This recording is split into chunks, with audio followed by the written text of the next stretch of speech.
Could your CEO and their executive team navigate a business crisis if it hit tomorrow, next week, next month?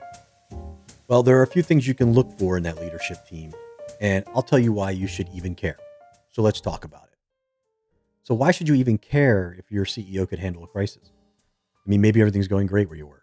Well, the only constant in this world is change, and the economic landscape seems to be shifting more than it ever was before, or faster than it ever was before. You have cost rising. You have the constant changing or shifting in customer needs, especially with this attention economy that we now see. You have competition continually nipping at your heels. And on top of that, you've got AI looming on the horizon. And well, it's just not always rainbows and unicorns. Something inevitably or eventually happens. And when a crisis hits, there's always fallout. And that fallout usually comes in the form of expense cuts. And well, what is the largest expense of a company? It's its people, it's its staff. So having a crisis hardened, or what I'll call a wartime CEO, it can really help save your job. And that's really why you should care about this. You know, in my 30 years of consulting, I have worked with all sorts of leaders, some great and some just okay. Many of them were on like a completely different level when it came to brain power, which was amazing to witness too, I'll say. And some leaders were inspiring, some were a bit disappointing, and others were just, some of them were just really bad. And this video is kind of my attempt to boil down the list of leadership types that you might see when a crisis hits a company. It's not every type. There are nuances to the types I'm going to give you. There are other types, I'm sure, but they're ones that I've kind of run into. And it should help you see what you might encounter as you are starting or continuing your corporate journey. Now, before we dive in, I do want to say, and it's a bit of a caveat, is that, you know, CEOs, particularly CEOs of like publicly traded companies, right? They have unique challenges. They're chasing a quarter, which really means they're chasing a month, they're chasing a week. And I will tell you, trying to solve a complex business problem in ideal conditions is really difficult. But to also try to solve problems when you're trying to meet a quarter on something that you promised, on something that you said you would deliver, is really, really challenging. And that comes with pressure. Everybody has a boss. Everybody has, even your CEO has a boss. So I would be remiss in saying that that's a unique pressure that these CEOs have to experience. It's not an excuse for them, but I wanted to point it out. So, okay, enough of the disclaimers. Let's just jump right in. There are essentially two types of leaders that you're going to encounter. There's those that actually understand their business fundamentals, and there's those that don't. Believe it or not, they do exist. The ones who don't, right? The ones that have no real understanding of their business fundamentals, they're what I call inertia leaders. When everything's going good, they're riding that wave, riding that tide. But when things go badly or start to take a downturn, they really hit the wall. These leaders struggle a lot when we're not always sailing on an upside. These types of leaders typically join a company when there was an upside, right? So they missed all the struggles, the teething. And so they're just, like I said, riding the wave. The smart ones, they will try not to touch or break anything when they come in. The arrogant ones will try to always put their like secret sauce on how a company works. And well, that doesn't always go as planned for sure. This type of leader, they tend to rely heavily on dashboards and reports to understand like the health of the business, despite what they might hear from the operational field or even from their own executives. And for them, it's a good thing to do it this way. It's a simpler thing because if things go wrong or they misunderstood something, they can blame it on the data, right? Because data literacy is a whole other problem that I'll do another video on. But they will typically blame data or something else within the company for their lack of understanding it. But when a crisis does hit, and let's just call it like a customer retention issue or a customer acquisition issue, leadership will want to spring into action. You'll hear terms like all hands on deck, right?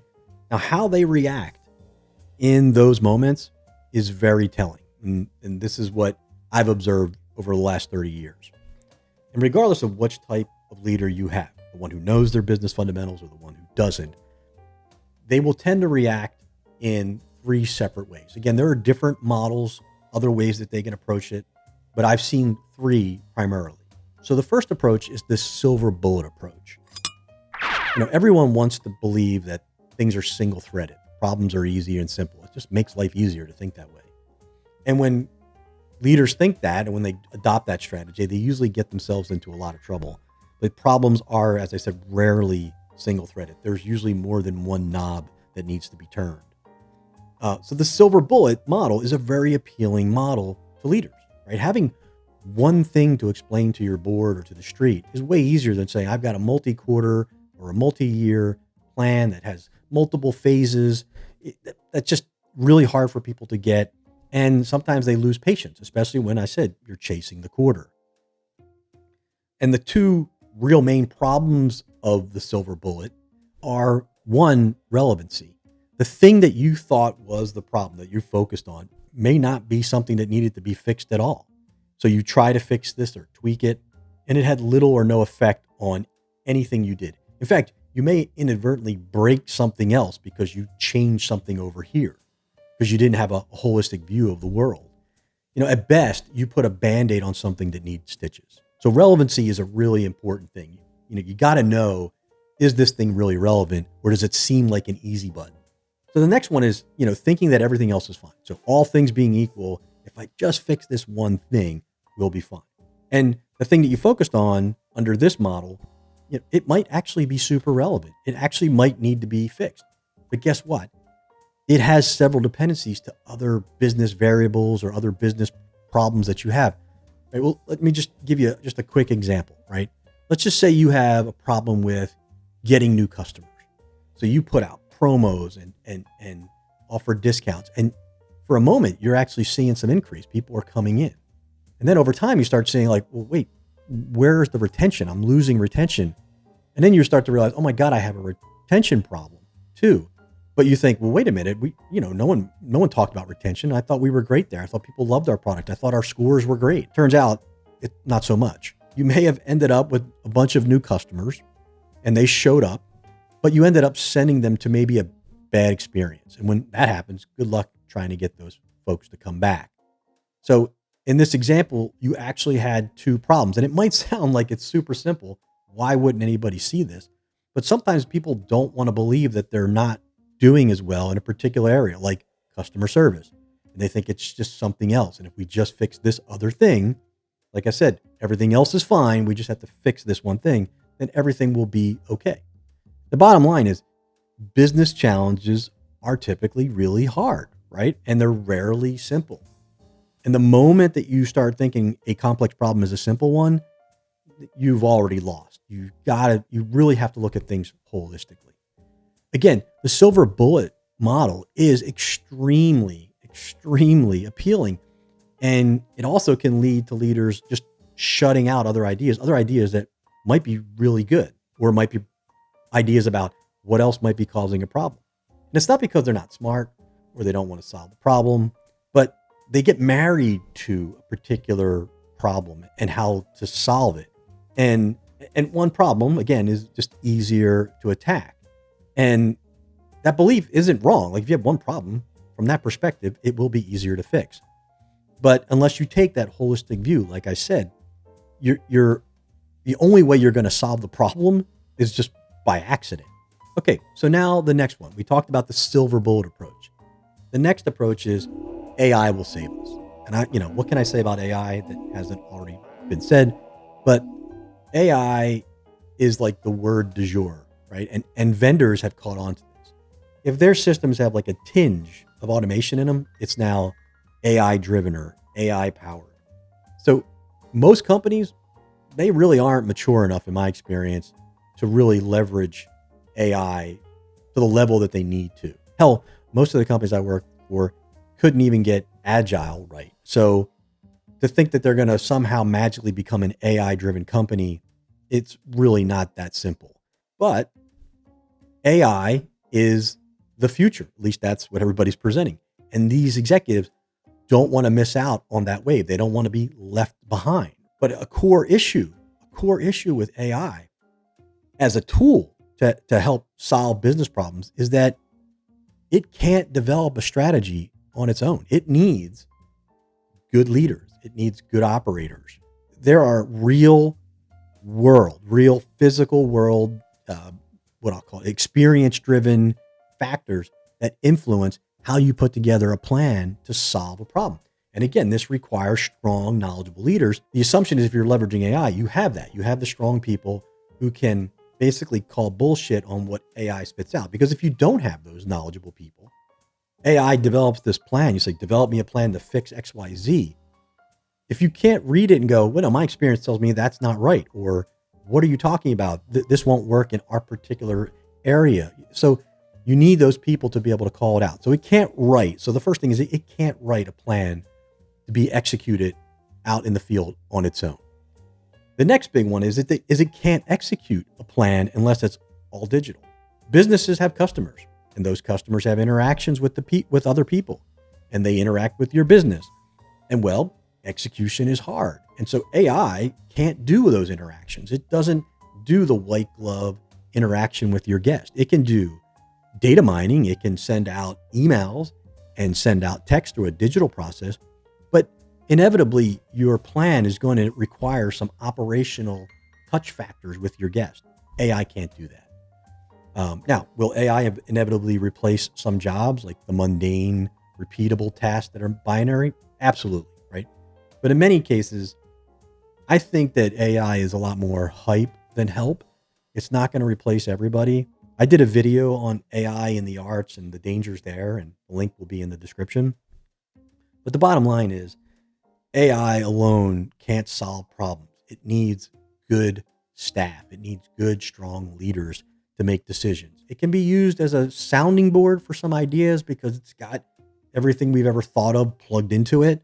But you need people to recognize when something comes through that's like, that's an artifact, right? Or in plain English, that's an error. So that's the second one. So we've talked about the silver bullet. We've talked about AI will save us. The third and final approach is it's not us approach, right? This is the wishful thinking way of solving a problem in my mind, right? This is where your leader will be like, oh, it's just economic headwinds, or we just need a quarter or two to turn things around. Hey, our fundamentals are sound. Pro tip, they're not. Or our business model is sound and how we operate is sound. Well, pro tip again, it may have been at one time, but for some reason it's broken. So this leader kind of has more of like their head in the sand a bit. They don't want to understand because they know it's probably a bigger deal than they want to deal with right now. And they're hoping, because there may be signs of some economic headwinds, that they can blame it all on the economic headwinds. And don't get me wrong, you can have things that are purely driving challenges for your business that are outside of your control. We all remember the pandemic, recessions. Those can absolutely just be external factors that you can't really, you just have to like wade through it and wait for it to be over. But there comes a point when leadership's going to have to admit that there's something more going on than just economic headwinds. If they don't, it will be a very long winter for your organization. And this approach really just delays the inevitable. Something's going to have to get done, but they're just, at some point, they're going to admit it. The problem is, if it goes on too long, it just makes it harder and harder to solve. But eventually it will become impossible to ignore. Now, they're the three approaches: silver bullet, AI will save us, and it's not us. Now, both of the leadership types I mentioned, they often get stuck. And I mentioned this a little bit on an idea, right? And they'll ignore all other ideas and some that even might be promising. And in fairness, like I said, it is really hard to develop a plan, and it's even harder to execute, to be honest with you. And so pivoting is really hard. You know, leaders do not like to look indecisive at all. They like to stick to their plan. If you're a publicly traded company, especially, or you have a board you have to report to, it's really nice to be like, this is my plan and this is what we're going. You don't want to look indecisive. And to be fair, in many cases, a plan, even a bad one, as long as you say it with confidence, it looks like it's decisive and it looks like you know what you're doing. So that's why you'll see sometimes bad plans linger on longer than they should. Okay, so while those three approaches I mentioned are common across all the leaderships that we talked about, The second leadership type, the one that I said doesn't really understand the business fundamentals, the inertia leader. They have another approach. And in my opinion, this is what leads to like a slow march to death for an organization. Not in all cases, but in some. These leaders often create these projects that are just distractions. They give the illusion that stuff's getting done, that there's a strategy. That's why they'll create odd projects. Like, hey, we're having problems with customers. Hey, let's buy a new CRM or a new POS and roll it out. Now, don't get me wrong. Your CRM or your POS may actually be a contributing factor to some of your problems, but you have to ask yourself, if it was working before the crisis, is there a reason why we need to replace it now? So it's about asking the right questions, but it goes back to, you need to understand your fundamentals first. There's nothing like a project to keep everyone busy and everyone distracted. So in the end, this approach, it just leads to a lot of wasted time and little is ever solved. But just know that these types of leaders, if you start seeing crazy little projects that seem to make no sense, this is, I need to show that we're making progress and I don't really have a true plan. Now, there's one final problem that exists for companies in a crisis. There's not necessarily an approach. It's just another overarching problem that they can run into. And it's more of a core business problem, like I said, than an approach. And this is when leadership actually knows what they're doing. They're really smart. They're wartime ready. They're making good decisions. They actually have a plan, but they run into that they have a team that can't execute the plan. They're not sophisticated enough. And frankly, this is the leadership's fault. What happens is companies, when they're hiring and they're in good times, they'll hire people to keep the status quo. You want to grow a little, keep the status quo, but just please don't break anything. And that model works well when the trains are running on time, when everything is running smoothly. But when the trains go off the rail, when things get tough, that's when you need a wartime team. People who can think on their feet, people who can execute, people who can work under pressure. And if companies aren't consistently screening for those types of people, even during the nice times, they'll be in a pickle. Remember the peacetime team, the peacetime staff, they maintain the castle. The wartime staff, wartime leaders, they defend the castle. So it's important that you have a bit of both on your team at all times and that you're constantly looking for that. Now, smart leaders, even the ones who understand the business model and their business fundamentals, they, as I mentioned, they can be part of the problem. And that's why it's so important for you to get to know who you're working for, to understand your leadership and how the organization works. If a problem showed up next week, could they navigate that problem, right? Are there people on staff that are what you would consider a wartime team that could think on their feet and execute? The bigger question is what type of person are you? What type of employee are you? If you don't think of yourself as a wartime staff member, work on that skill. It's important. And you become extra valuable to not only that organization, to everywhere you go. If you've worked under a crisis, that's an important skill to have, believe me. Now remember, I talk about leaders here, but there is no such thing as a perfect leader. There's no such thing as a perfect employee either. We all have our own bosses, CEOs have bosses, and we all have our own challenges, but you have to focus on progress, not perfection. But knowing who you work for, their strengths, their weaknesses, and it can help determine the strategy you have and what you're going to do when the inevitable storm rolls in. Is this a place that can handle it? Do I want to stay here? Do I want to stand out because I have that wartime skill that they're going to need if it should ever come up? Now, remember, all the artifacts, the links I mentioned or shown you are all going to be in the description. I thank you for listening, and I really look forward to our next conversation.